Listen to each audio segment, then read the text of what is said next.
I'll go back to the plagiarism issue just for a second. My definition of plagiarism is when Scott Walker takes my budget and calls it his own. That is my budget that he talks about this last year. But the bottom line is here, two-thirds funding,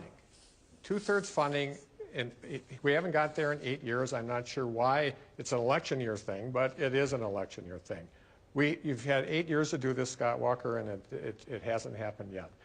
And in addition, during those 8 years, we've had over 1 million people in the state of Wisconsin, 1 million of our friends and relatives that have gone to referendum to raise their own taxes because Scott Walker has not provided enough revenue for local schools.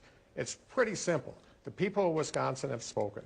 They know that the last 8 years has not worked for our public schools. What I'm proposing is this, a $1.4 billion increase. That includes money for students with disabilities, a $600 million increase. That $1.4 billion additional dollars will also create opportunities for kids that need mental health services. We must move forward in the state of Wisconsin. We cannot continue to move backwards. The children of Wisconsin are counting on us to do this. My budget will not raise property taxes, and that is the truth.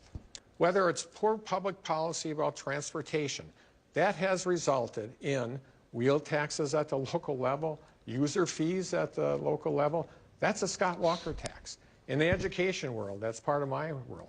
Because of public policy decisions made by Governor Walker, what has happened? Over 1 million people in the state of Wisconsin have voted to raise their own taxes.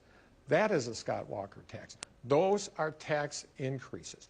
We need to make sure that our system is fair, and I believe that 10% for the middle class is fair and it is doable, and I feel very strongly that the people of Wisconsin are with me on this one.